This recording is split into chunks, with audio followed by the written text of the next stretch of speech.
Welcome to Adam Does Movies Live. I come in with my eyes kind of like freaking out. I don't know what I'm doing anymore. It's only been like 6 months since I started doing these live videos. It's still just completely skin of my teeth, shot out of a cannon sort of situations.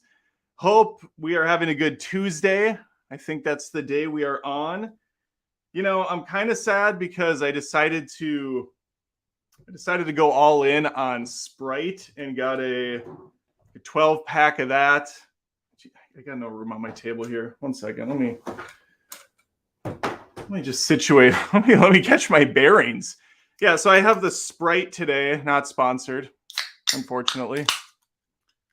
We're going to go ahead and pour a fresh one out for our fellow homies. Bubba's in the chat. It's nice to see you. You'll love to see it. Kind of went with a nicer coffee shop background today. I think it kind of sets the tone. We have a good show.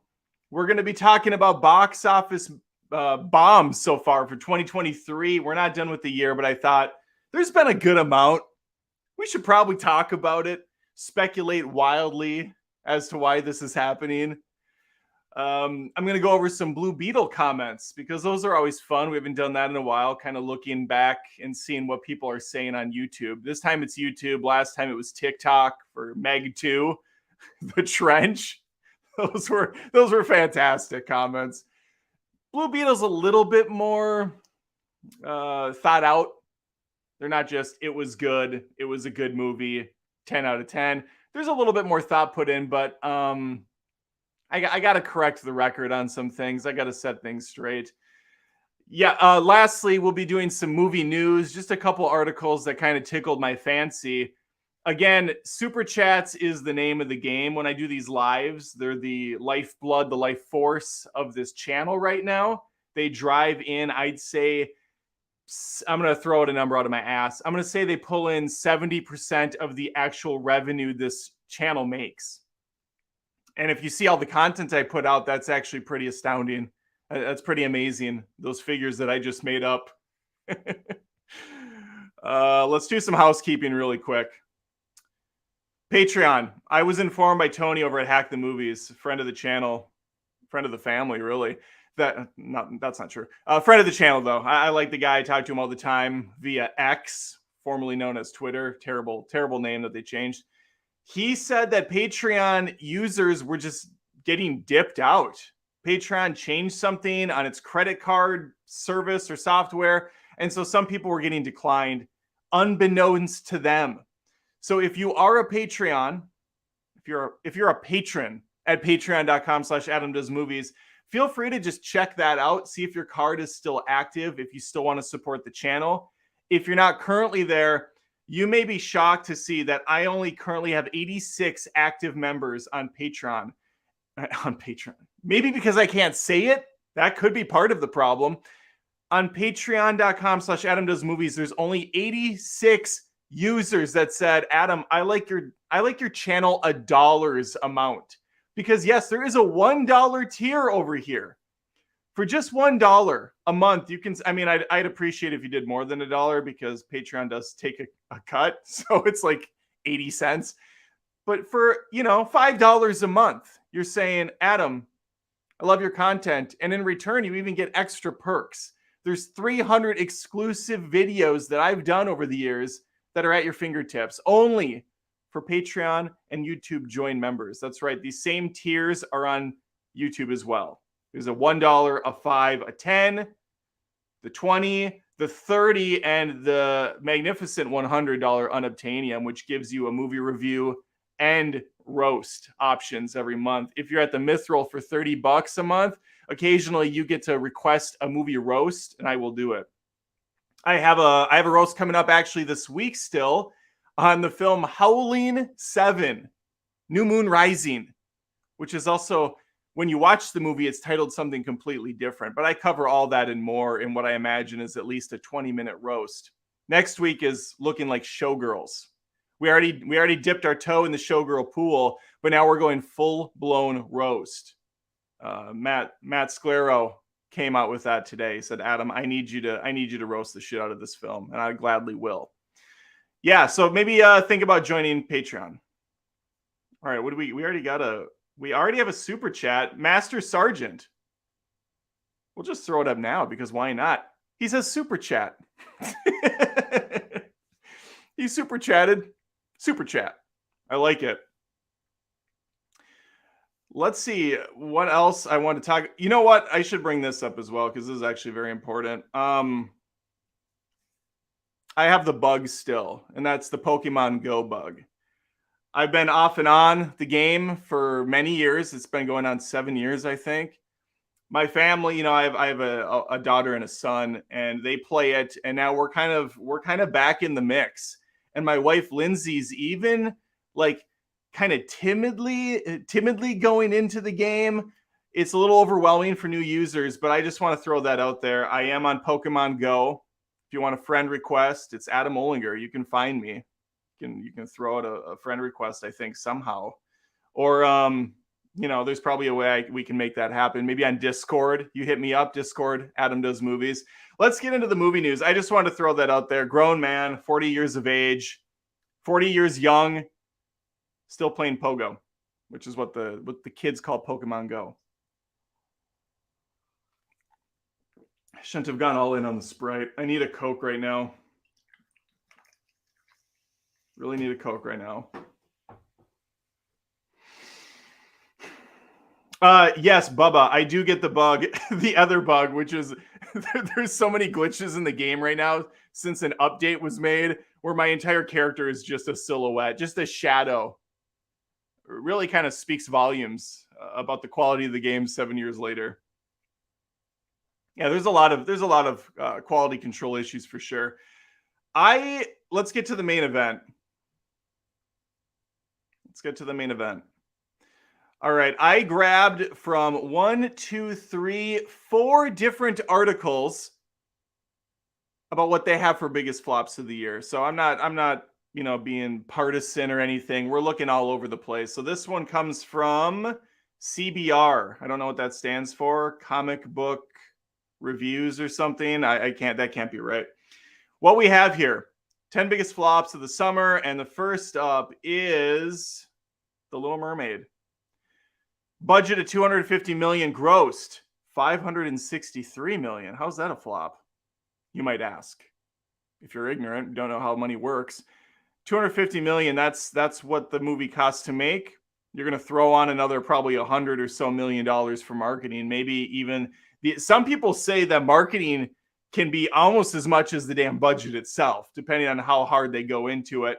Regardless, the theater takes a cut of the movie sales. Not much, mind you. Most of the theaters make all their money on popcorn and soda or pop or Coke, whatever you call it in your neck of the woods. But the rule of thumb is 2.5 times the budget. So 2.5 times 250. Just double that is 500, right? So we're looking at like 650 for this. Does that math sound? I think it is.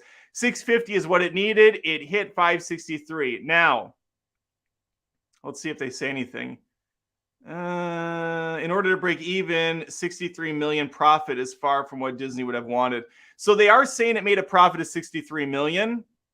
I mean, that's profit. I don't really know how they're considering that a flop.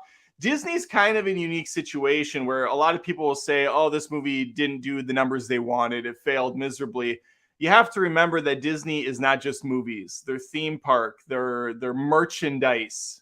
They got toys, they got t-shirts, they got lunch boxes, they got posters, they got all sorts of crap you can't even imagine. Pencil sharpener. You want an Arial pencil sharpener? You better believe you can find it at the Disney store. They will make money off of their project in other ways than just the fun theater release, in more ways than fun, as they say. So a flop, I guess, or maybe they just wanted to use the pun because she's a mermaid and she flops. All right, Fast 10. 349 million, grossed 719. Oh, I'm sorry. I forgot to speculate on the reason why this didn't do as well as they thought it would. I think for starters, people might be getting a little sick of the live action movies. I know I certainly haven't liked them really at all. They have a really kind of bland color palette, a drab look. Now, we're not going to shy away from pointing out the obvious. Ariel here is black. She's not the white Ariel from the animated movie. I have zero issues with this. My issue is the fact that why are you remaking these things shot for shot? I think it would have been better to make a brand new Little Mermaid story within the Ariel universe. This can be a completely different Little Mermaid, different name, different adventure. But instead what they did is they Frankenstein monstered this situation. They took 85% of the animated film, slapped on the same music, slapped in the same characters, but then gender swapped one, race swapped one. Scuttle's a girl, it's Aquafina, bleeding my ears dry. Then you have Ariel in the mix by Halle Bailey. Fantastic performance in a completely unremarkable movie. And by fantastic performance, I mean she can sing well and she looks pretty, and that's really all it takes to be Ariel, because the character is pretty much a boring kind of, useless. There's nothing to the character. it's essentially an NPC with a beautiful voice. So I think you put on some of the obviously there's going to be the racist crew. I don't think that accounts for much. I don't think the racist crew is that big of a number, but I think there is a bigger faction of people that just roll their eyes at this stuff and they say, we get what you're doing.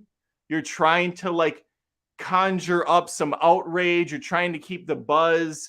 And then by saying that, even I'm saying maybe they just maybe they just wanted the best person for the job. And I'm insulting Halle Bailey by saying this, by even bringing up the fact that this was a stunt. So you see, there's no win in this conversation. So all you really can do is just say, well, it made $63 million and we all move on with our lives. End of the day, the problem I always have with these live action movies is they take away talent and they take away creativity from the people at Disney. They could have been working on something else. Another thing is, we can't deny the fact that more people are waiting for things to come home. Disney, more than anyone else, is at fault for their own failures in the theater. They are putting so much out on their Disney Plus platform, and it's coming out pretty quickly to the platform. I mean, how can they expect people to keep going out and paying their hard-earned cash to see something they've already watched in a colorful animated film 20 or 30 years back that's available on the platform? It doesn't make sense. I'm honestly surprised. What did it make? 650 million? I'm honestly surprised it grossed as much as it did. All right, Fast 10. Let's get to it. God, that budget. $350 million budget. It made almost $720 million. This is another one where it's like, why is a Fast and the Furious movie costing this much? Why does it cost this much to make a Fast 10 movie? Insanity. Fast Text. That's the next franchise with Vin Diesel. So you think you can type fast? He turns on the NOS. The camera goes inside the keyboard and under the keys. All right, I'm done. Fast 10. is the first part of a proposed 3-part conclusion to the long-running Fast and it's not a conclusion to anything. They're going to keep making. They're going to mine this shit until there's nothing left. They're going to bleed the stone dry. All right, the film is also already available. Blah blah blah blah blah. What do we got? After paying theater owners and any other fees, Fast 10 likely lost money in its theatrical run. It's a wild thing to say that a movie that made $719 million is a financial flop. But yeah, you take 350, you multiply that by 2, you're at 600, right? No, you're at 700. And so yeah, that is not 2.5 times. We need to be in the 850, 900 range to really set the world ablaze here. This thing, maybe if it's lucky, broke even, and that's not enough. That's not enough. All right, we got a couple more super chats. The Juan for $5. Theaters keep half domestically and more internationally. 60% is a good estimate. Also, yeah, marketing goes on top of the budget to make the film. Thank you, Juan, for the FYI. That's interesting to know. It's a good note. Master Sergeant, super chat, the sequel. I like it. That's the sequel we all wanted.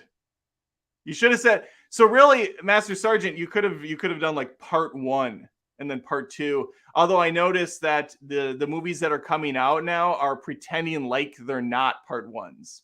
That's the mistake Tom Cruise made with the last Mission Impossible. They called it part 1. Fast 10 didn't. They're like, this is a full movie. And then at the end, they hit you with a cliffhanger. Into the Spider-Verse 2 or whatever, Across the Spider-Verse did the same thing. At first, they marketed it as a part 1, but then they're like, oh shit, people might be put off by that they're not getting a full movie experience. So let's just get rid of that. We'll just call it Across the Spider-Verse. Okay, Ninja for $4.99. How do you like how Elemental came back and beat Spider-Man in the international box office? I don't mind it. I mean, I think Across the Spider-Verse is better, but I liked Elemental. It definitely had a comeback story, and if anyone's going to do it, it's going to be Pixar. We'll get to that, though. That's on the list. Okay, so Fast 10, my speculation here is you're just... There's no speculation. It made $720 million. The thing just cost too damn much money to make. Yes, there's a lot of, I guess you could say, stars in it. There's a lot of stars of this own movie in there. Vin Diesel, who's in these? Michelle Rodriguez, Ludacris. Are they making that much money per movie at this point? I mean, fuck. I can see Vin Diesel, but is Luda pulling in $15 million a Fast movie? That seems unlikely.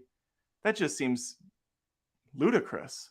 Brie Larson is in it, of course, and you have Charlize Theron. There are some obviously bigger Oscar-winning actors, actresses in these things, but they're smaller roles. And whatever. This is so silly. I can't believe they cost this much to make. All right, Transformers: Rise of the Beast, $195 million, gross $427. Okay, here honestly, $427 million. I'm surprised it made that much. This is like the 35th Transformers movie. It looked like the Michael Bay movies, but I know it was its own thing. It's a sequel to Bumblebee. It's not a prequel anymore to the Bayformers. It's kind of like branched off into its own universe. Most regular moviegoers don't understand that. They don't give a shit about that. They're here to see Optimus and Bumblebee. Genuinely surprised that it made $427 million. That is a flop, though, I guess, because almost a $200 million price tag. I don't think it's that bad of a flop as they're saying, though. I don't know if that belongs on this list even. I would consider that kind of a win, especially when you're that far into the Transformers films. Then again, if you look at some of those early ones, I think those Bayformers, the first few, they got close to $1 billion. They might have surpassed $1 billion. I'm not in any right mind to go check right now, but I would imagine that's the case based on me just pulling that out of my ass. Elemental, here it is. Ninja, budget of $200 million, gross $423.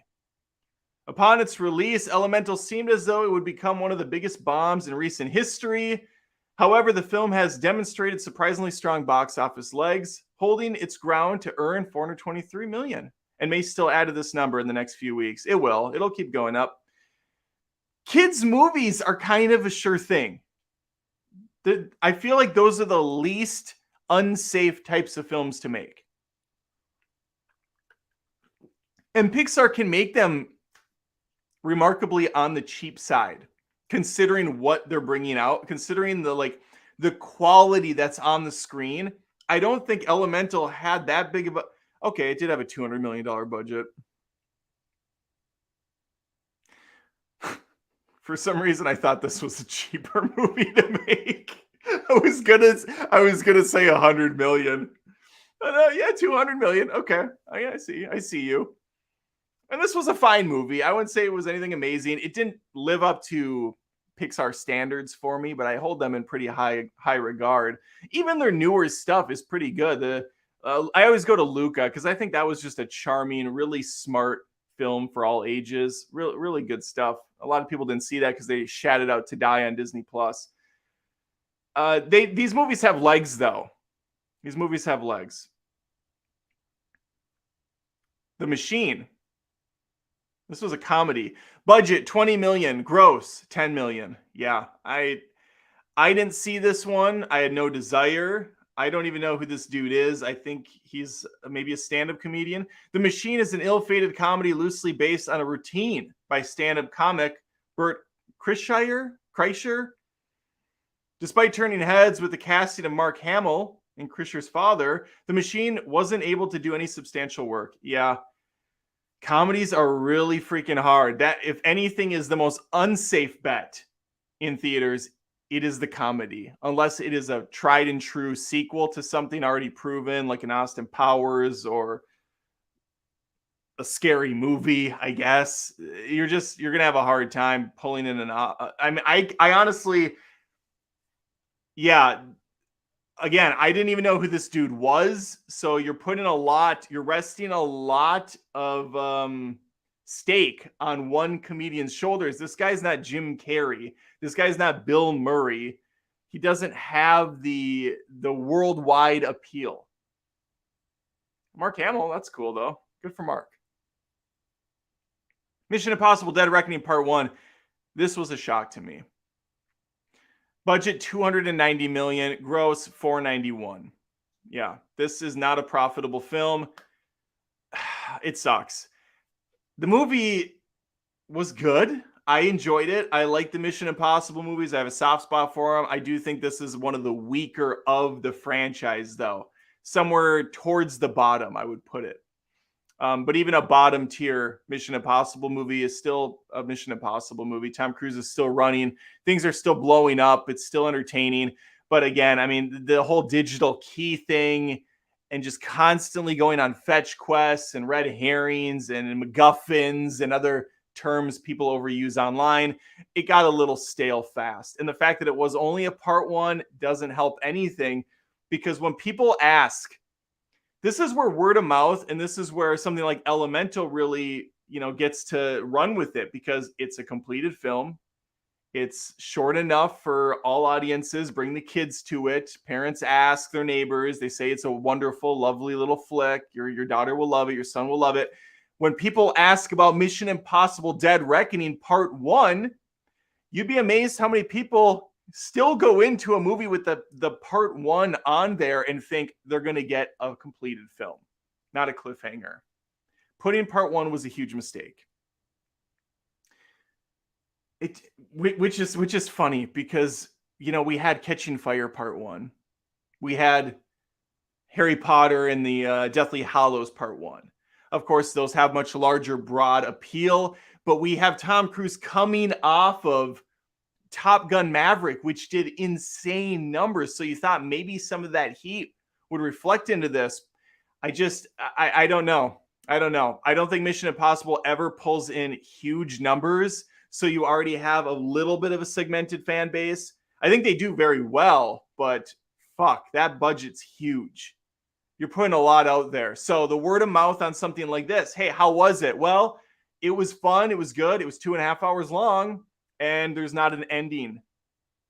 That might not rub your neighbor the right way. They might kind of push them out of going to the movie. And that's where word of mouth has the opposite effect that theaters want.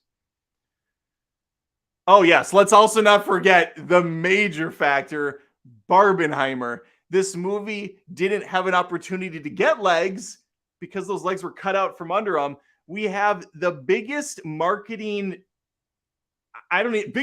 event in a decade or so. I can't think of the last time there's been a campaign that hit so freaking hard, where you have two movies that are complete opposites coming out on the same weekend and absolutely piggybacking off each other, carrying each other over the finish line, and every single person celebrated it. Even people that maybe, are like the anti-woke crowd that's not going to see Barbie or do a 45-minute cry fest online about it.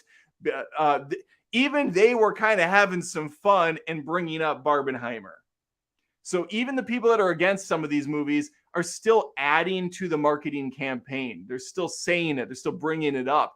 And this thing was just a powerhouse that steamrolled everything else in theaters, including Mission Impossible, which I remember reading articles saying Tom Cruise was trying to get more IMAX theaters to show it, but they were getting pulled out for Barbie and for Oppenheimer. Would it have done better if Barbie and Oppenheimer didn't have this thing? Yeah, absolutely. Absolutely. I don't think there's any question about that. To a degree, like how much better it would have done, though, that's where we can argue. 10%, 15%, 30%. I don't think it has the appeal that like Top Gun Maverick did. Ruby Gilman, Teenage Kraken.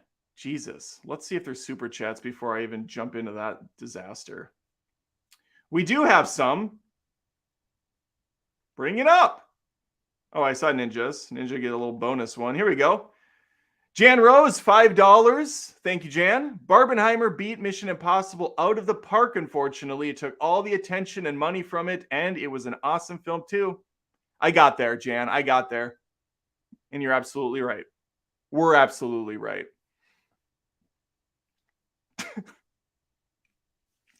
Ruby Gilman, Teenage Kraken. Budget $70 million, gross $40 million. This movie looked terrible.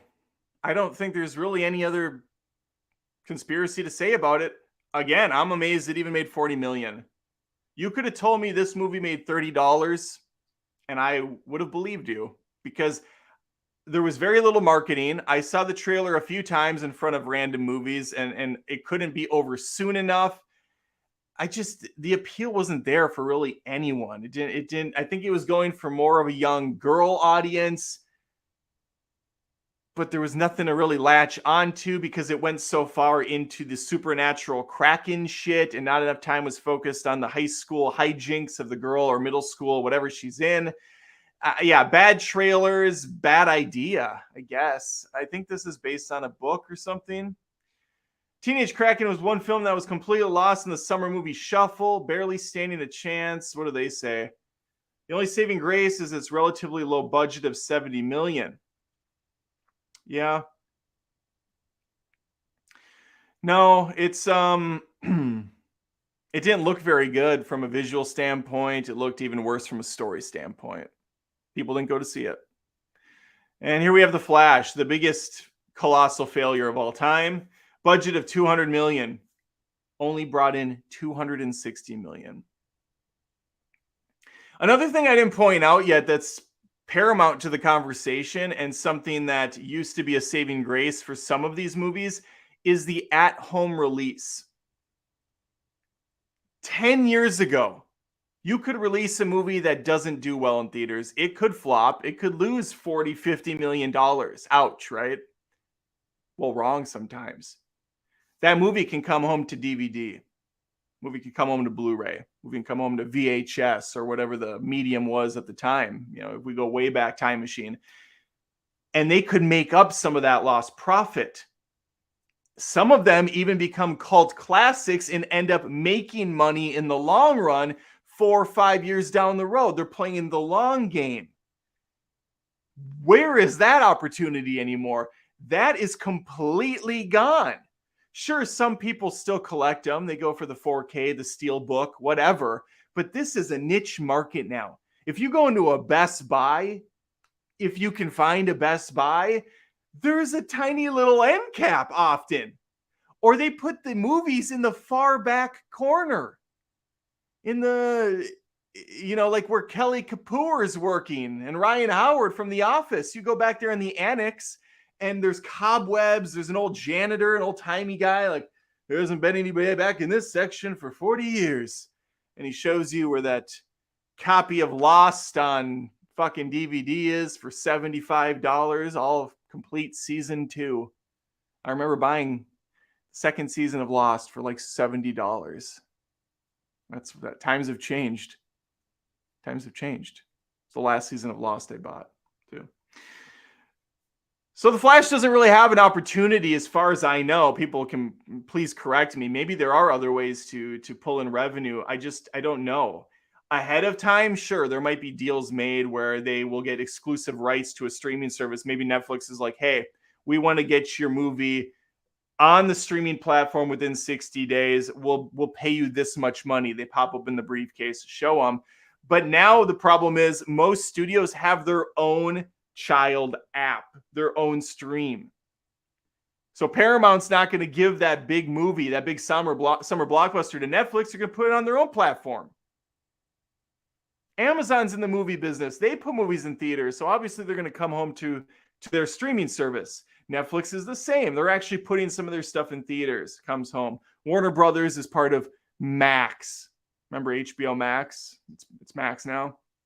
A lot of really shitty rebranding this year between X and Max, and I hate it. I hate it all. All right, so Flash, cards on the table. I enjoyed this movie quite a bit. It's not amazing by any means, but I had a fun time with it. It's about 20 minutes too long. CGI is absolutely atrocious. A lot of Bollywood movies are fun and dumb with bad CG too. We kind of overlook it because of all the shenanigans on screen and whatever the story's putting forth. And I found the Flash story to be compelling. I'm not a fan of this actor, but in this film, very, very good job, in my opinion. It's the first time I really had any interest in Flash as a character. Some good world building there, good cameos, very forced cameos, very cringy cameos towards the end. I rewatched Flash for the second time. So I guess it's just the first time I rewatched. Doesn't make sense. I watched Flash again with my kids. They hadn't seen it. They wanted to go in theaters, but movie prices are expensive. Okay, they're a lot of money. And again, I mean, I'm doing live streams till midnight, hoping, I'm begging, I'm out here with my hat dancing for super chats. That's where we're at in our family. The kids really like this movie. They had a freaking blast. We watched it on the couch on a Sunday afternoon. Everybody, even my wife who had no interest, kind of popped in once in a while and was like, oh, that was fun. That was cool. No one really even cared about the shoddy effects either. They were pretty much engrossed in the film and the story, and that was enough. But the real story of today is how badly this did. Reasons why? Well, we can look to the Little Mermaid for that again. There's controversy with this actor. A lot of allegations came out, running from the law, stuff with cults. It's hearsay. Is it real? I don't know. That's not my forte. I don't jump into the tabloid gossip bullshit. I say, let the authorities handle it, not the online sleuths. We're just kind of a lynch mob on the internet. I don't pretend to care or like feign outrage over that kind of stuff. That's not what I'm here for. I'm here to talk movies. I'm here to have fun and hopefully provide some laughter and entertainment once in a while. But that definitely hurt. Again, I don't think it's a huge percentage, just like the racists. I think it's probably, 10%, maybe less, 5% of people said, I'm not seeing that. I don't support this person. I think the DCEU going into shambles didn't help. Shazam 2 came out, fumbled. This, to a lot of people, probably looked a little bit like Shazam 2 again. Very colorful, a lot of large-scale stuff, explosions. Again, basic people need to be pulled into a movie like this because they need huge box office numbers. the hardcore fans going is not going to be enough to generate $700 or $800 million, which is what it needed. So instead, you get $270 million. Just really sad. And there is a massive burnout over comic book films in general. DC has a bad name now. They're going to clean up. They're going to get their act together once James Gunn takes over, or the ship is just going to go down fully. Who knows? Time will tell. But also Marvel, who's kind of been, I think, helping to prop up comic book movies in general, has been so sad lately too. Like, their movies are pretty miserable now. Paint by numbers, ugly affairs, half-assed. And I think people are just kind of fed up. So the normies out there, like my wife couldn't tell you if Flash is DC or MCU. She doesn't care. She's actually doing it the right way. She's looking and interested in movies that are interesting and engaging and have a fun story to tell and have an interesting twist or spin, or at least are competently well executed. If it's just another superhero movie, or at least looks like another big budget blockbuster explosion-aganza, they're not going to go see it because they've seen it 500 times. And so I think that's one of the many reasons why this just did not work. Also, the movie was leaked early, like months early, by the hardcore Snyder cult. I'm talking, again, like the 5% of really hardcore weirdo Snyder fans that spend day in and day out looking up dirt on everything James Gunn and everything Warner Brothers, and anything they can do to kind of help salt the earth of the DCEU remains. They will. So one of the big things they did was they leaked this movie all over Twitter. The full movie was up months ahead of time. And then I was seeing pretty much every day tweets come in of just full shots of the film, like 3-minute clips at a time. And I was having to just like fucking scan through this crap because they were putting all the spoilers up front. It was pathetic. It's like the lowest level of trolling and just like shitty attitude you can have. I mean, it's a movie. Let the movie at least play out for people and let people have fun with it and form their own opinions. I hate this crap. Pathetic. All right, number 2, Indiana Jones and the Dial of Destiny. Indiana Bones is back. Spry, young, 80-year-old Harrison Ford dusting off that whip one more time for one last ride. $300 million gross. 368. I don't think Disney is going to get the Little Mermaid pull from the merchandise that it typically does. Indiana Jones isn't going to be selling toys off the shelf. I know my son Connor, who's 11, is going to be running to Target in that toy aisle looking for an 80-year-old Indiana Jones that he can grab. Dad, this Indiana Jones comes with the couch and his boxers. So when he gets back from his action adventure, he can strip down to his heart briefs and sit down and watch the TV. And look at his baseball bats there too, so he can hit on the door and say, "Keep it down, you kids." And there's a little basketball that I can roll in the front yard and say, "Hey, get your ball off my yard." Dun, dun, dun, dun, dun, dun, dun. Yeah, no, he's not doing that. He's into Dragon Ball Z, okay? Connor would be like, hey, Dad, call me when Indiana Jones can go Super Saiyan. Call me when he can go Super Saiyan fucking 4 or whatever the hell they do now. When he's all blue, Super Instinct or something. I don't know. I don't know what the hell's going on with Dragon Ball. Anyway, this movie, again, it's 2.5 hours long. It's way too long for an indie adventure. We have a very old, very weathered Harrison Ford. I love Harrison Ford. I think most people do. He's an icon. He's a treasure. But sometimes you got to leave the past in the past, which ironically is kind of the plot of this film. So it's self-referential in a way. I don't think it takes a brainiac to figure out why this movie didn't do well. Again, $368 million on paper sounds like a pretty big win, especially if your film only costs $100 million to make, which, let's be honest, that's how much an Indiana Jones movie should cost to make. $100 million. I can maybe push 140 if I'm being generous. These should be films with practical stunts. Real actors. We don't need CG anything. All right. We don't need these fake ass digital backgrounds with chase sequences that go 20 minutes or longer. Nobody's asking for this. We just want a classic swashbuckling adventure with our favorite hero. But again, Indiana Jones at 80 isn't our favorite hero. He's 80. Okay, this is time for, he should have hung up the hat 40 years ago. This is a young man's game. It's not being ageist, it's being a realist. There are some things that don't translate well on screen, and one of them is seeing a very old dude trying to jump on a horse, whip a bunch of guys, swing from a chandelier out a window into the back of a car, drive down the street at high speed. It doesn't translate because we know there's too much separation. So yeah, not good.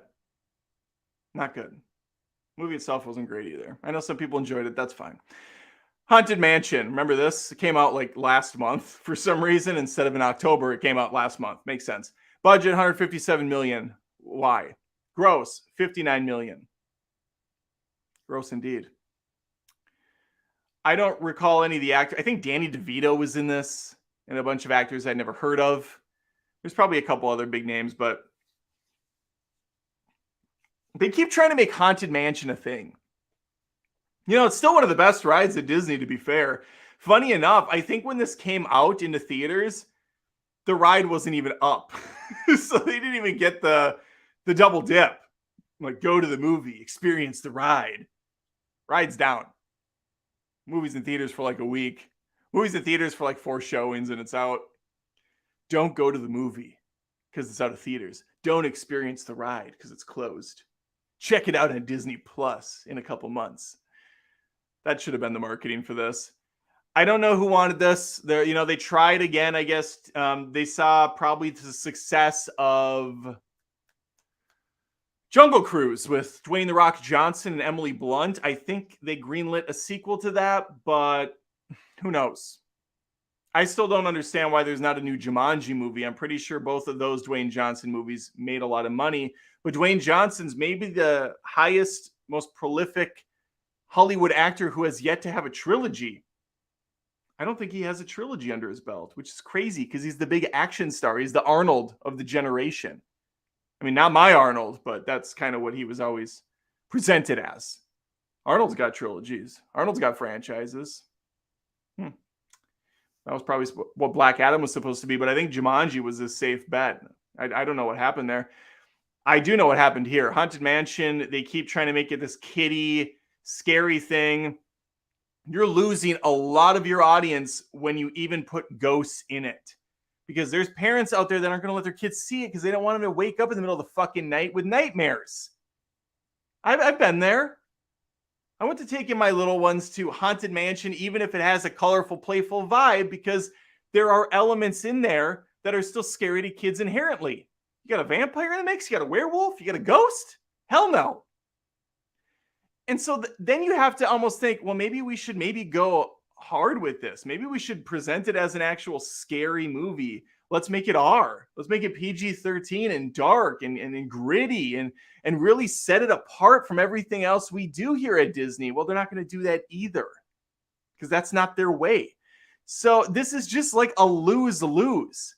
And they already did this movie with Eddie Murphy, and I don't even think that version did very well. And Eddie Murphy, when that came out, was one of the biggest names in comedy in theaters. Like, he's that dude was coming out with movies every week. Dr. Dolittle, Holy Man, Dave, or whatever the fuck that was called. This guy is in so many. The Beverly Hills Cop franchise. I haven't watched that trilogy in a while, but I remember enjoying those quite a bit. I remember liking those ones quite a bit. Yeah, this isn't a surprise. Okay, these are the big ones here. I know a lot of these are going to be redundant, but there are a couple that we didn't touch upon. And the first one's Dungeons and Dragons, Honor Among Thieves. Let's see if there's more super chats before I continue. We do have some new ones. Mike Hunt, $5 super chat. Thank you, Mike. The real disappointment is not having Dean Morgan as Thomas Wayne. We wanted the actual Flashpoint. They should have just used Keaton for Batman Beyond. I don't know what any of that means, Mike. I'm not a comic book person, so I maybe that's definitely part of it for some fans. I don't know any of that. I just wanted a good movie, and I was pretty happy with what I got. Mike's back. Zack Snyder Justice League was also leaked early. Dud well. Zack Snyder Justice League was also leaked early. Dude well. I'm not sure what that means. Or did well? Well, okay. I don't whatever. I mean, the Zack Snyder Justice League, we don't know how it did, right? It went to HBO Max exclusively. They never released those numbers from what I could understand. Maybe they did, but I mean, I would need information on that because I didn't see any. I think it did well in the fact that it was watched a lot, but it was also during COVID, and it is a huge superhero movie. Day one going on there. I know that Mortal Kombat also streamed well. I know Wonder Woman 84 streamed well. Pretty much everything that went to HBO Max when it released did well because these were big movies like Kong versus Godzilla, and they went straight to the streaming and into theaters on the same day.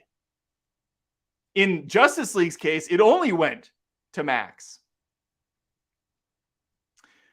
Kyle Nelson for $5. What is the biggest movie disagreement you've ever had with a family member? Oh my God, I just had one. This is actually really funny. So I went home. I might have brought this up on stream. If I did, I apologize for the redundancy. But I went home recently for my wife. We had a bunch of hospital visits. She is fine.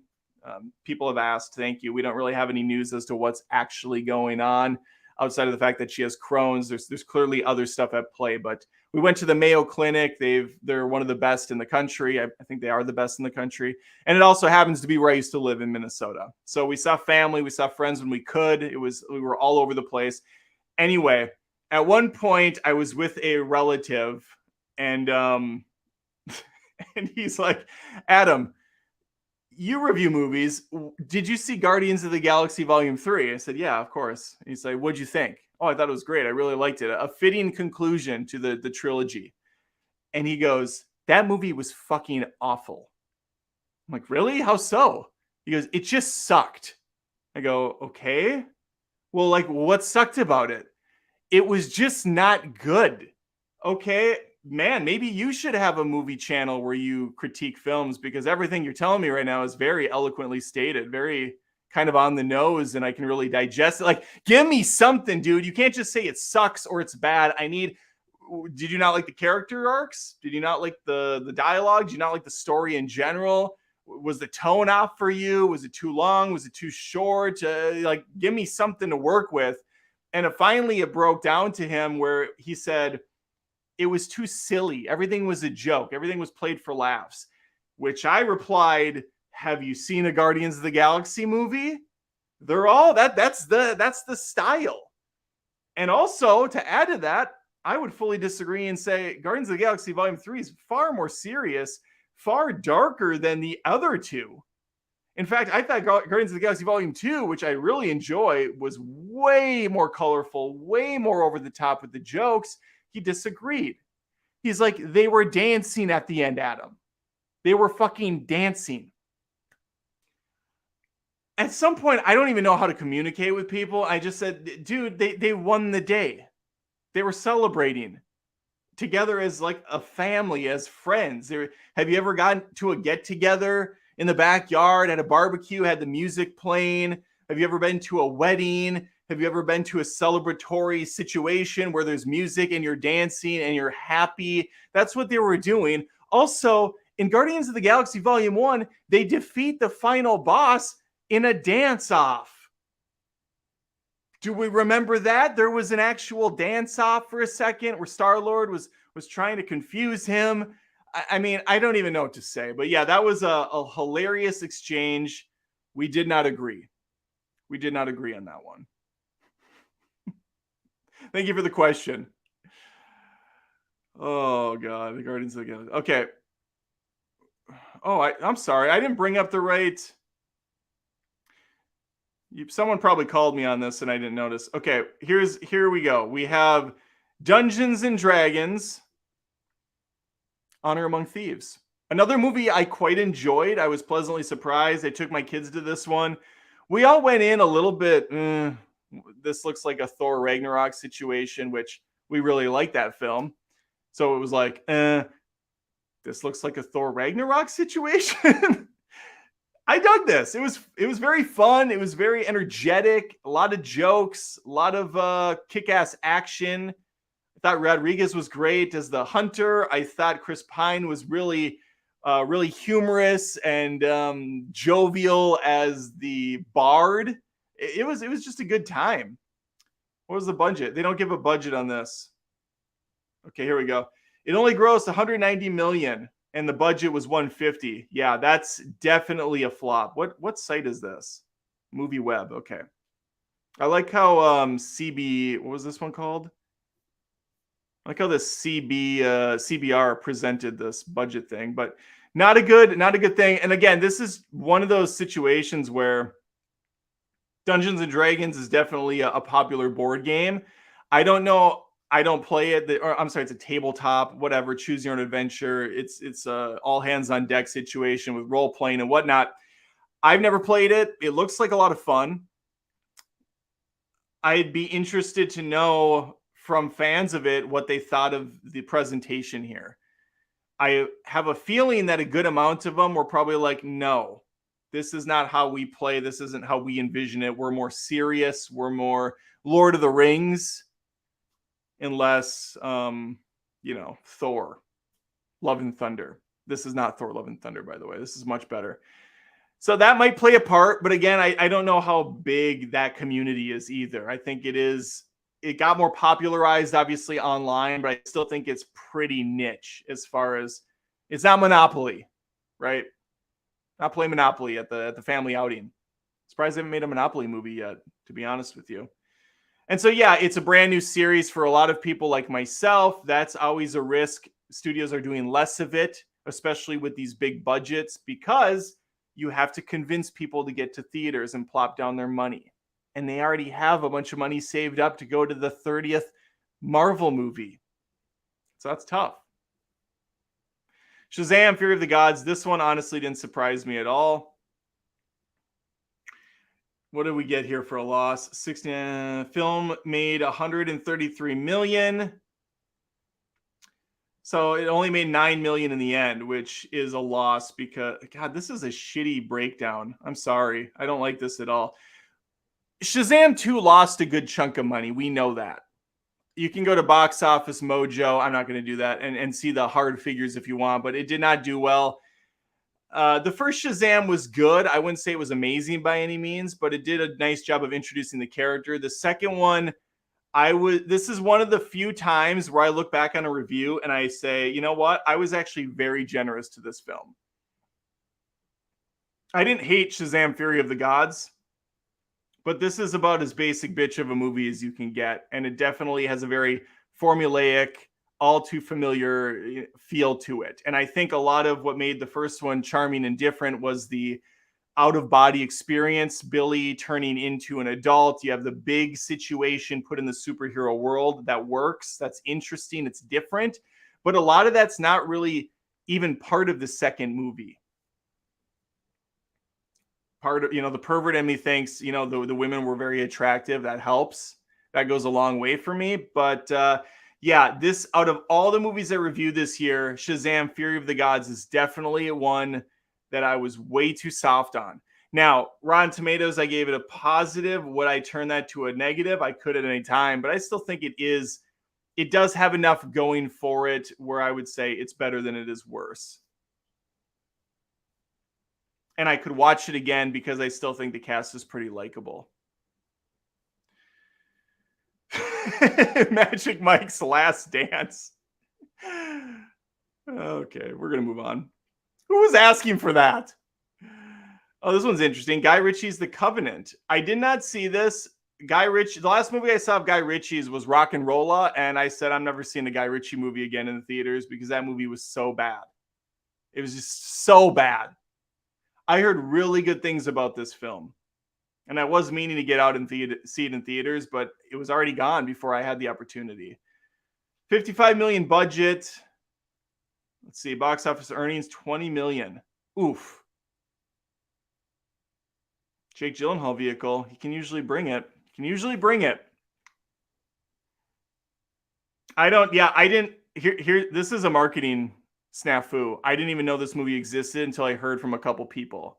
Hey, you going to the Covenant? What's the Covenant? Is that like a scary movie? Because that's what it sounds like. No, it's a Guy Ritchie film. Okay, that kind of has me interested, but call me when Sherlock Holmes 3 gets made. 65. 60 million worldwide on a $45 million budget. That would be a flop, folks. That would be a flop. 65 was fine. Another one that I went in with pretty low expectations. I thought it was a nice 90-minute clip, in and out. It does have a very dire, kind of somber feel to it. It's very bleak. Very few moments of humor, which can help release some tension in a scene. This wasn't bad, though, for me. It just wasn't anything great either. I gave it a fresh on Rotten Tomatoes. I stand by that. It is an easy watch, I think, and it's a movie you'll never really think about again. It's a one and done. But it's also one that you could watch again. Like if my son Connor said, hey, Dad, can we watch 65? I'd say, sure, I'll watch that with you. Because it's easy and quick. In fact, I did watch the second half of it with my wife. She checked it out. She thought it was fine. All right, so 65. Let's see if we have any more. I think there's just a few others.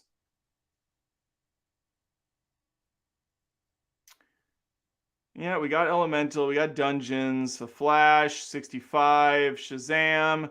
Magic Mike. Are you there, God? It's me, Margaret. Okay. The thoughtful coming-of-age story made less than 22 million at the global box office, despite the budget being 30 million.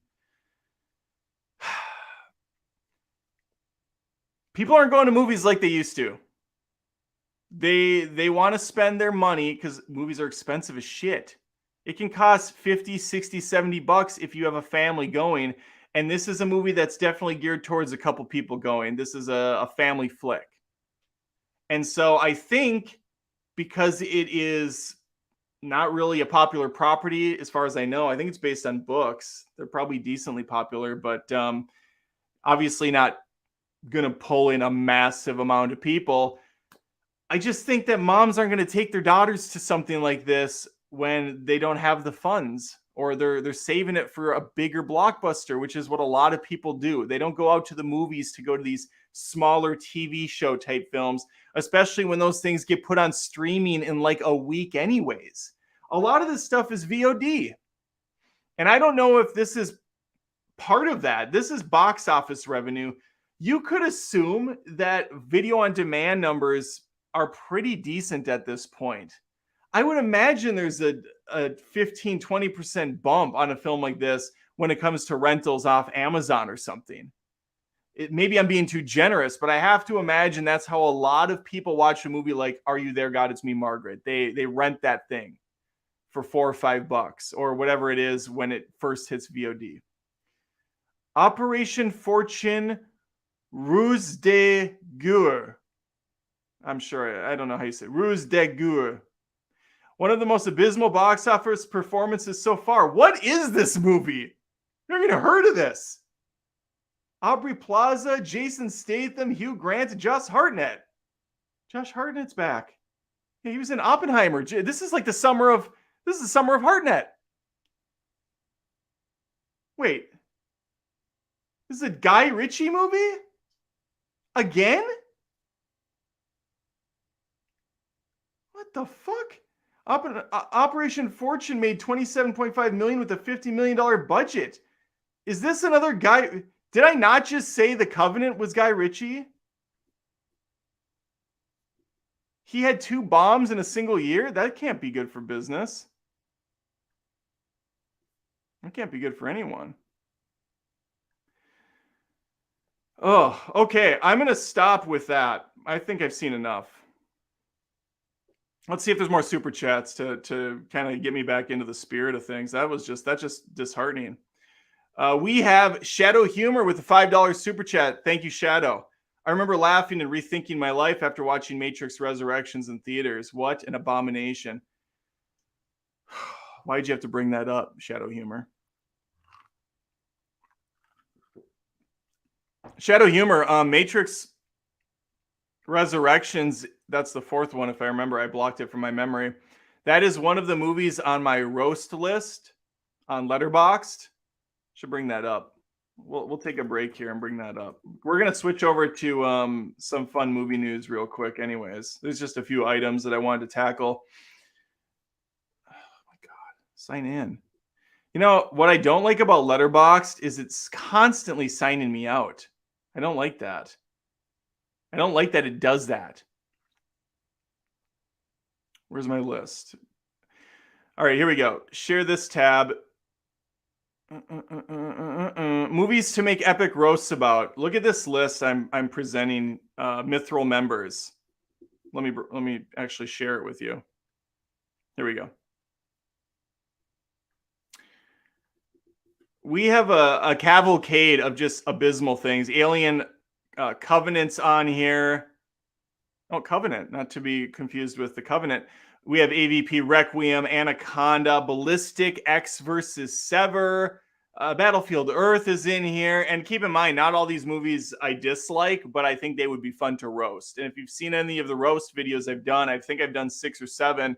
I stand by those. Those are some of my pride and joy. But in this mix somewhere, we do have Alien Resurrections.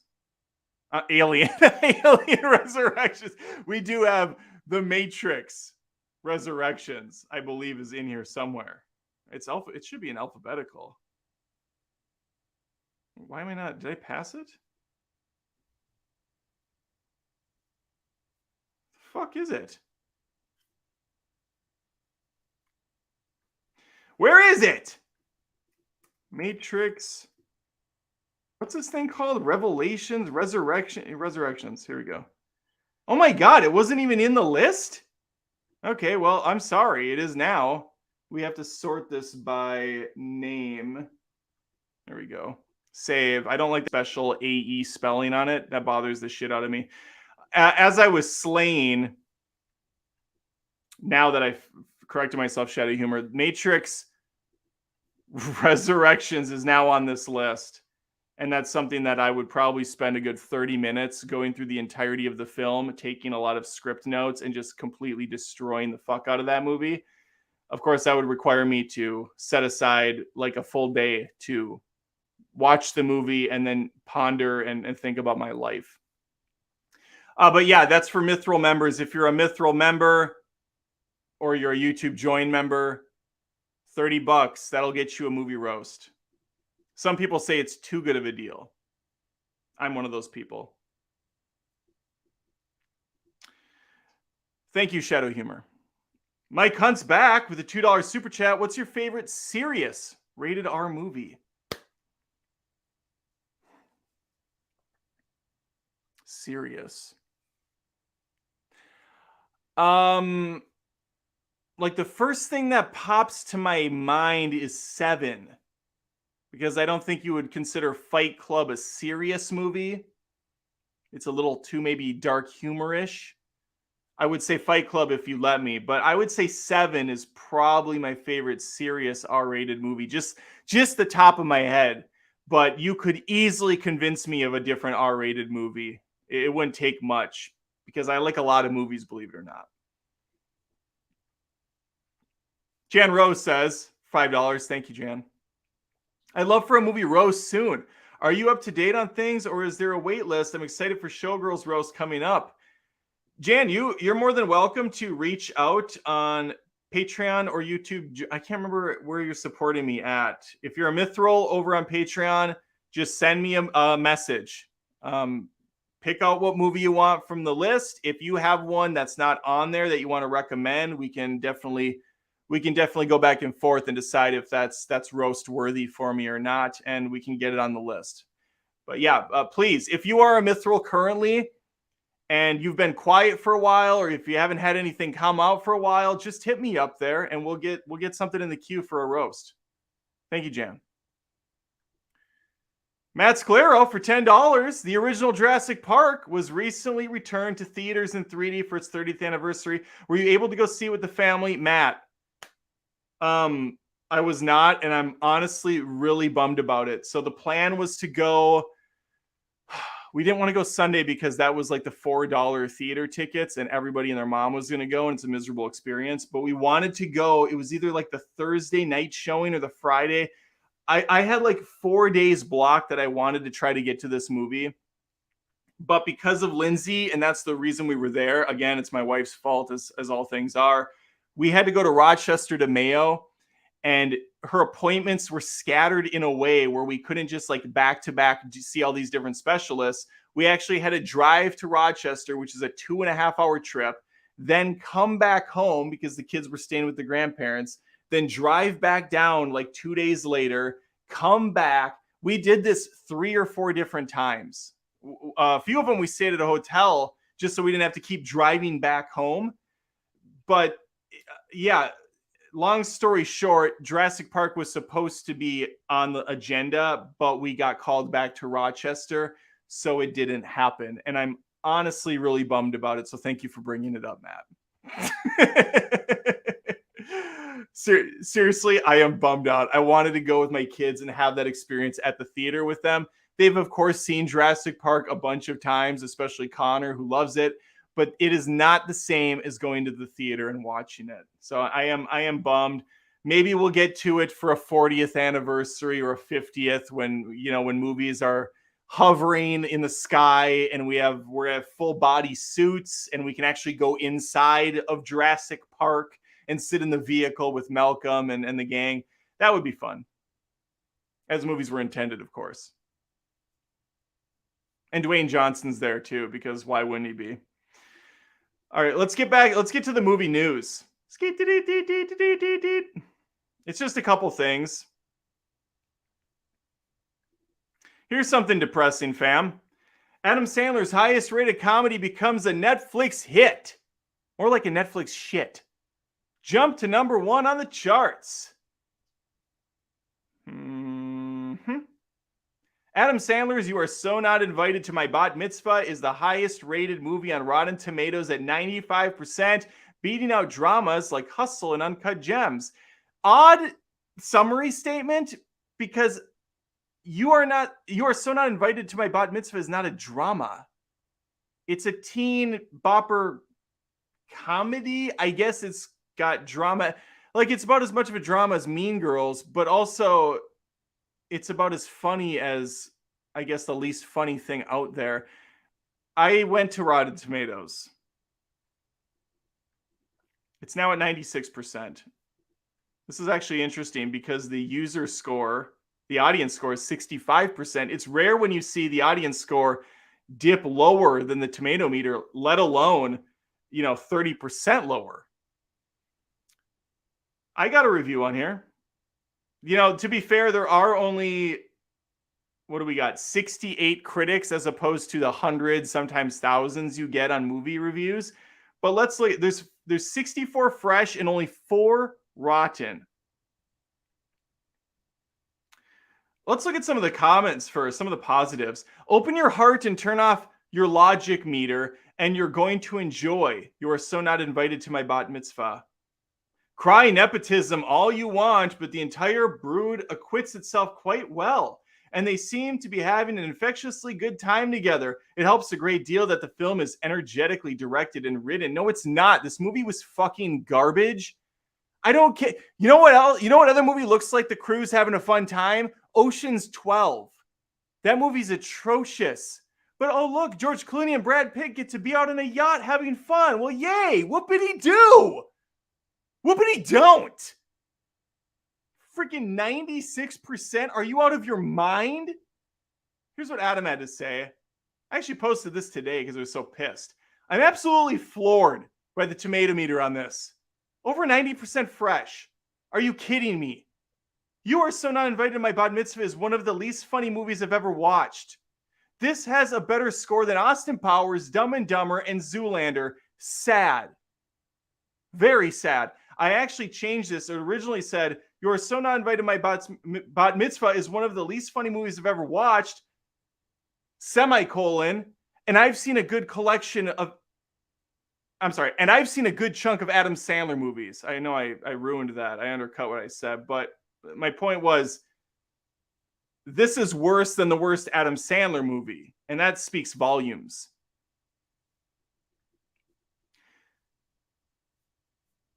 Obviously, comedy is subjective. Movies are subjective. I just cannot wrap my cock around 96% of the critics thought this movie was better than it was worse. This is like a no-brainer to put a rotten score on. This is one of the easy ones. I've talked about this at length a couple times with guests on this channel, how when I go to submit a rotten or fresh, it kind of is tough for me because I want to be fair. I want to step away from myself and think, what would general audiences think of this? Is it hitting the mark with this group? Is it like landing here? Is it innovative? Is it different enough to stand out from all the content? Like, I really get at odds with some of that. But a movie like this is like the easiest rotten I can throw out. Much like, what was the recent one I saw? Gran Turismo was such an easy fresh for me to throw out. When you leave a theater and you're just energized and you had a good feeling from the movie, you didn't want it to end. So simple. But there are a lot of movies that kind of meander in that middle ground. Blue Beetle's one, where I go back and forth. Like, it's kind of crappy, but there's some decent humor here and there. The characters are likable enough, but then the action's not good. The CG's pretty trash. It doesn't look good visually. Like, it seems like the odds are kind of more stacked against than for. Plus, do I want to sit through this movie again? No, I don't want to watch this again. So then that helps me make my decision, but there is a process going on. I don't understand a world where this gets a positive. And the nepotism comment is because there are 3 Sandlers in this movie, not counting Adam. His 2 daughters, and I think his wife is in it at some point, or grandma. I don't know. So there's the 3rd one in there. At the end credits is like, Sandler. God. A charming and often very funny film. That's not just another celebrity family gathering, but one that shows respect to modern adolescents. It absolutely is a family gathering. I can't. I won't. Kyle Nelson for $2. Is it worse than Jack and Jill? No. I don't know. Kyle, I have not seen Jack and Jill. I've only seen clips of Jack and Jill, and that was enough for me to not watch Jack and Jill. However, I saw that YouTube scene of Al Pacino going into the Dunkin' Donuts, and I had a good chuckle. It felt like a Tim and Eric skit. Absolutely cringy and awkward in my favorite way possible. So for that one moment alone out of Jack and Jill, I'd say that Jack and Jill is better because I at least got something from that shitty film in that one moment on YouTube. It stands there. It stands there for me. There's nothing like that in You're Not Invited to My Bat Mitzvah. There's not even a crumb of a moment in that where I laughed. I just posted my review of that today, actually, so you can watch that if you want. All right, other news. Last news thing, actually, and then we'll do some fun Blue Beetle comments and wrap this thing up. John Wick Chapter 4 director confirms Keanu Reeves wants to make Chapter 5. This is going to be a Harrison Ford situation eventually. John Wick Chapter 12, Keanu's 80, still looks like he's 55. That might actually work.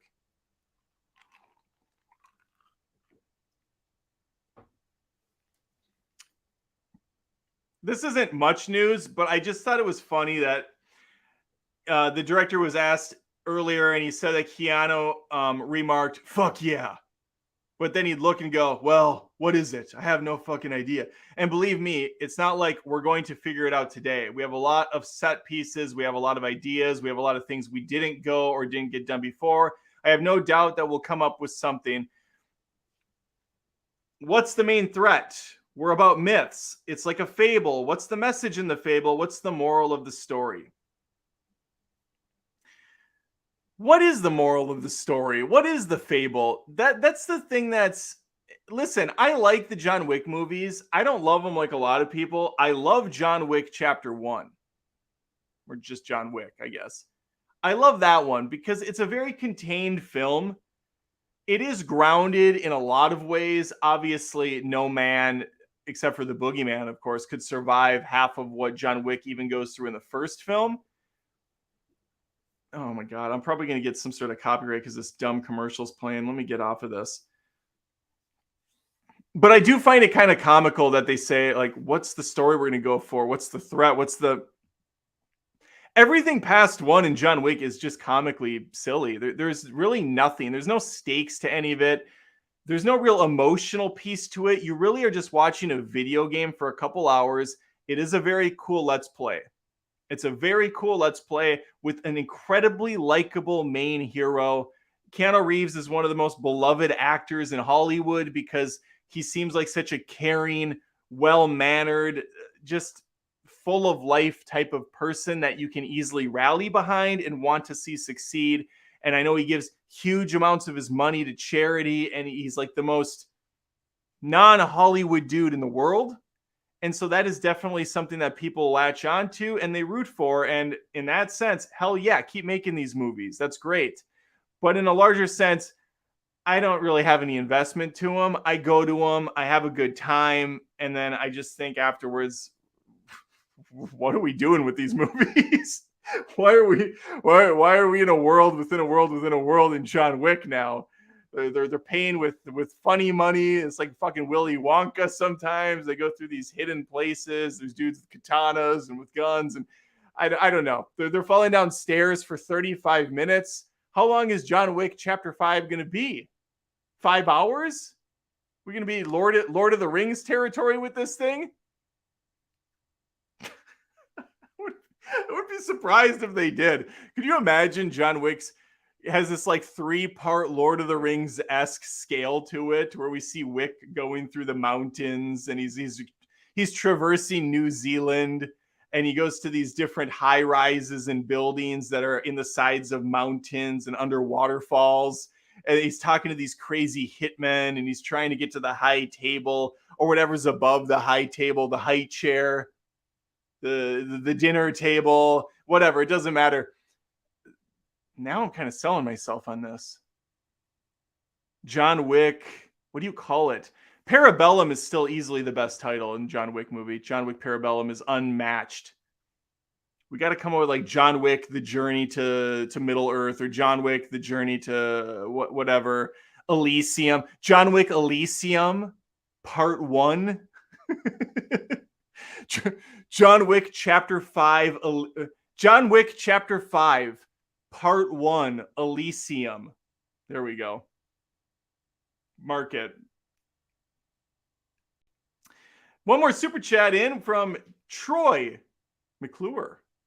Hey, I'm Troy McClure. You may remember me. So Sandler used this one for a family reunion instead of a personal vacation. Yeah, I know. That's the thing. Sandler, I mean, you gotta love him. You gotta love the guy. He knows how to make a movie so that he can get the most out of the movie. Not only does he financially gain, but he also gets to go on a lavish trip. He gets to bring his family and his friends with his whole crew at Happy Madison. He gets to go out for a couple months. I mean, fuck, props to him. I think I missed thank you, Troy. I think I missed a super chat. Oh, I missed a couple. Oh, no, I'm an idiot. I just highlighted Troy and he didn't give me any money. Troy got a freebie because I was looking at the wrong tab. You win this round, Troy McClure. Oh, I said McClure so weirdly. Troy McClure. What? Okay, let's go to the final crescendo of this night. Blue Beetle comments are mean, and that ain't right.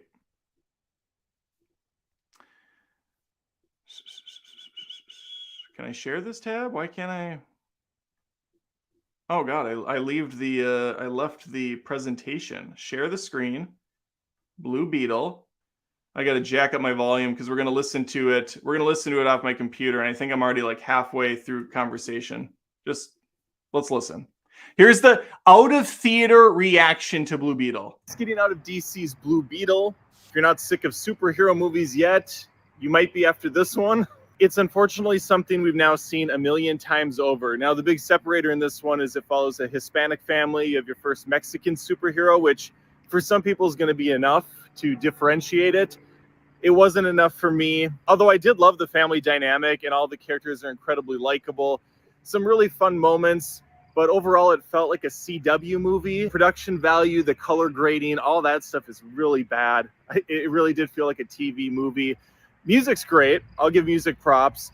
Overall, though, I've seen so much of this, it's really getting stale, and unfortunately, this did nothing new. I'll have the full review of this up on my channel. Adam Does Movie. Yeah, okay. So there you go. I don't know why it's running like a mouse is on a wheel and took a break, but the actual short isn't so choppy and shitty. Anyway, the comments are gold. We'll read some of them. We'll kind of parse through them a little bit. Scott Wilson says, sorry, but I call BS. The color grading is fine, and the CGI is leagues better than the CW. This guy replied, Superman and Lois is on par with the CGI and cinematography in this movie. Okay, so we have mixed opinions on the color grading and the CGI.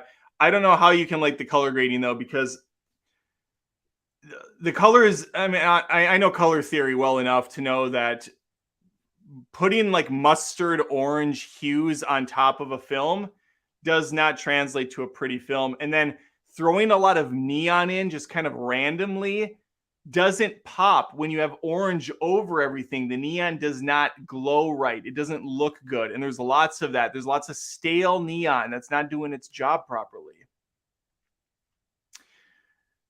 Okay, let's see. Oh, this is great. Average Marvel fanboy can't handle the fact that this movie biz can't handle the fact that this movie biz that this movie is far better than shitty Marvel movies. Oh, he got me. Ooh, oh, Marvel fanboy. That's good. That's good. 1v1, anyone?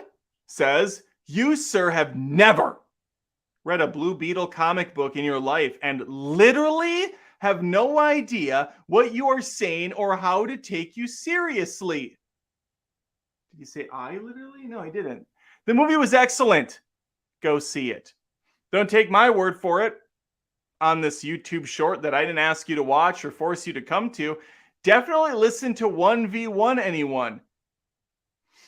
A guy that doesn't know how to construct a fucking sentence. Definitely, and overuses literally. And literally have no idea what you're saying. Thanks for clarifying, jackass. Someone's being racist. It looks like a standard superhero origin story. It is. Someone's saying weird religious stuff. Dude, your video has the worst colors and it's glitchy. Laughs. I mean, yeah, you didn't have to pay for it. It was free. Build the wall. Another shitty comment. Let's see. I'm looking for the gold. I'm looking for the gold to mine. DCU starting out strong. It's not DCU. Boo, take your review somewhere else. This movie was great. Okay, that's fine. Oh, here we go. Mary Jane's Ho. Something like that. You like The Flash, but not this movie? Your taste in movies sucks. I would like to know why The Flash wasn't the breaking point for you. The Flash didn't make you hate CBMs, but this movie did? Suspect. Then he replies to his own comment. Oh, you were able to overlook the heinous special effects of the fucking Flash, but you are harsh on Blue Beetle's visuals? I can tell you are biased. Biased to what? They're both DC EU movies. What's the bias? Also, I don't disagree. The Flash has bad CG. at times. I think it has some pretty impressive CG too, but yeah, there's definitely some very ugly parts. The difference is the Flash did do some things I haven't seen before, and I felt some emotional stake. I did feel some connection to the character. It was far more grandiose in scale than Little Blue Beetle was. I can explain my reasons, and no, they don't have to be because of some bizarre bias that you've come up with. Oh, here we go. I like this one. And I replied. I'm going to check out the reply. Okay, we'll save it. Miniacs TV. I'm sure he's doing well. Adam, here's the thing. Here is why you are not a good movie reviewer. This movie has everything a good superhero movie needs to be good.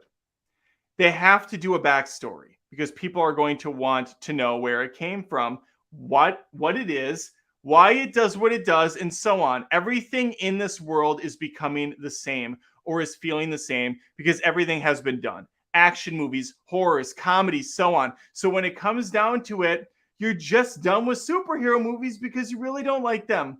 Or there might be another motive. Oh, well, I snuck that in at the end. I give him a pretty long reply. Oh my God, this might be too long. Here's why I'm an effective movie reviewer. I let people know what they can expect from the film and give my personal thoughts on it. I'm upfront and honest. Blue Beetle is a very mediocre film. Watchable? Sure. However, it's doing absolutely nothing very well. It's a very by-the-numbers, run-of-the-mill superhero film. Most people are getting sick of this stuff, and it's not because it's a comic book movie. It's because the formula has run thin. We expect more from these movies in 2023. Horror films have tons of tropes, yet still, I enjoy them. The same with sci-fi, action, thrillers, etc. Blue Beetle needed to be more than another mediocre origin story. It's tired. The effects aren't great. The action is subpar. It has some fun comedy and characters, but that's about it. Your last statement about must be another motive wasn't well thought out. You can disagree with my thoughts on the movie, but don't discredit yourself by inserting some stupid conspiracy jab. Take care. Very cordial, very civil, I thought.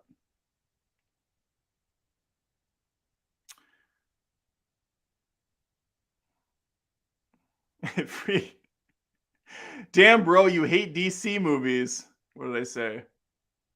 Nah, just getting sick of the formulaic superhero stuff. It wasn't bad, but definitely not great for me. Bad review. Nah, bad you. Strong Hispanic leads. It's about time. Trash take, honestly. Maybe it's you that is overloaded with superhero content. It's what the genre is after all. Okay. I wonder what Shang-Chi did differently. I thought representation was important. Asking a movie to redefine the genre is asking a lot. Marvel hasn't done anything new since Endgame, and Spider-Man is carrying them right now. Okay, I don't really disagree with any of that. Thanks. Thanks for stopping by.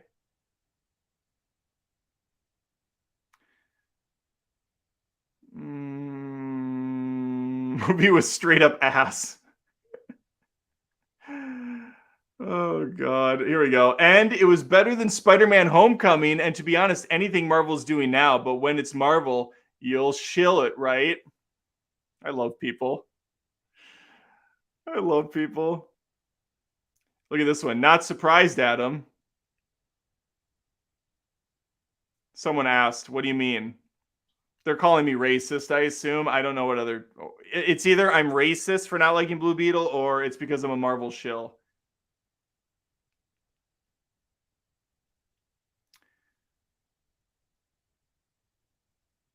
You can tell this dude is just going off what other YouTubers are saying. How is the CG bad? Like, did you see the movie?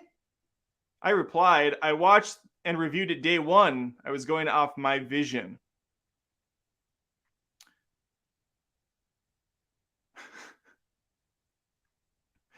This is a lot. I'm not reading all that. That's too much. We'll do a couple more.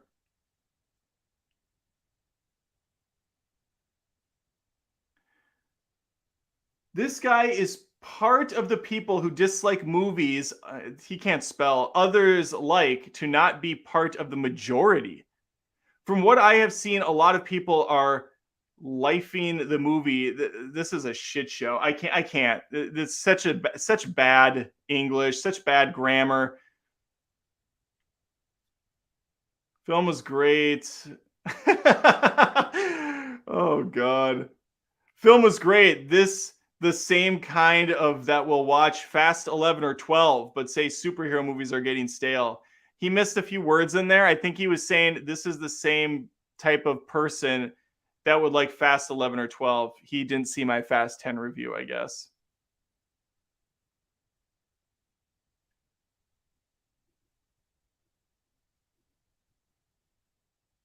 There was a couple in here I wanted to get to that were really funny, but there's like 500 comments.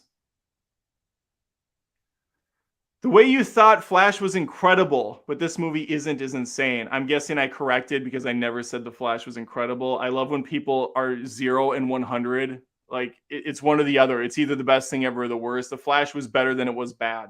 I enjoyed The Flash. I didn't think it was an incredible movie. Here we go.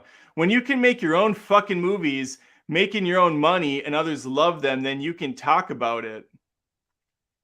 So film critics shouldn't exist, I say. Noted.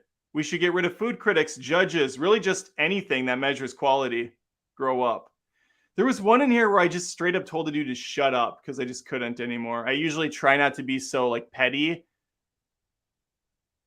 but I was there. I was Tom Petty.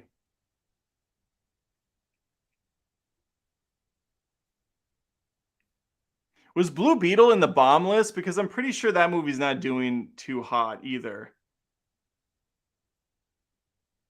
The Blah Beetle. That's good.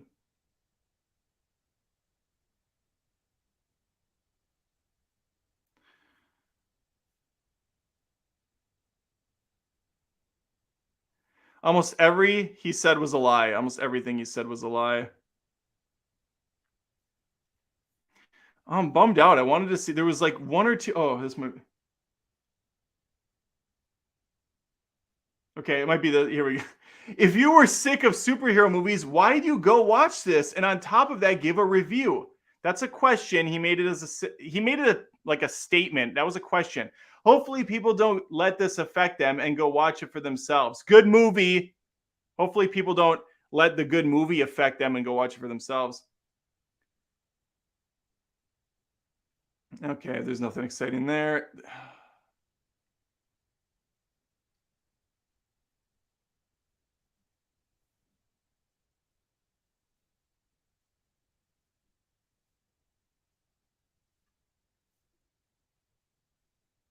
There we go. It's not for you. It's for the Hispanic community, and they will all love it when they see it. Jesus. There we go. That's where I said shut up.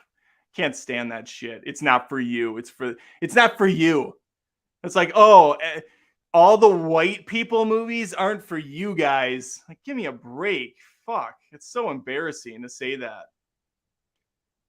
Here we go. I'll tell you this. I'm going to end on this one. If you're Hispanic Latino, you will love all the Spanish references, and you will definitely know who's Spanish or not in the movie theater. And then this person says, yeah, dude is just mad he didn't get any of the jokes with while all the other Hispanics loved it. And this is where I hit hard. That's true. When the giant beetle vehicle spun in circles with fart sounds coming out, I wasn't able to really grasp the brilliant commentary on the Hispanic culture. And we'll leave it there. Those are just a taste of some of the amazing comments that you can see if you go to the YouTube short on Blue Beetle. It's so good. Oh, God.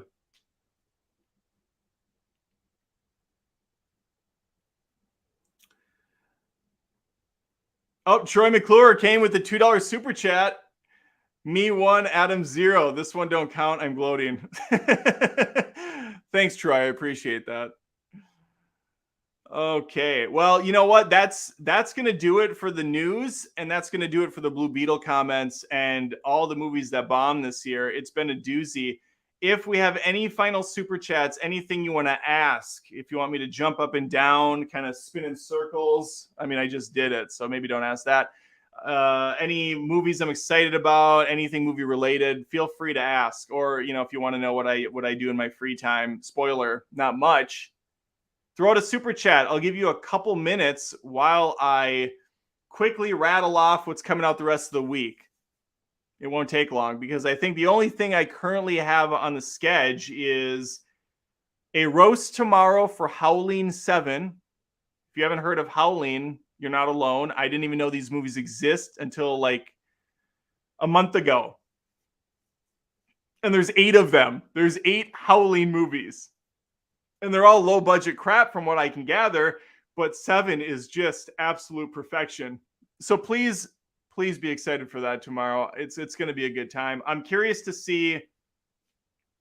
Obviously, I've roasted some pretty popular, prominent movies like Suicide Squad, Ninja Turtles, the Michael Bay one, Justice League, Indiana Jones 4, Crystal Skull. These are all popular mainstream movies.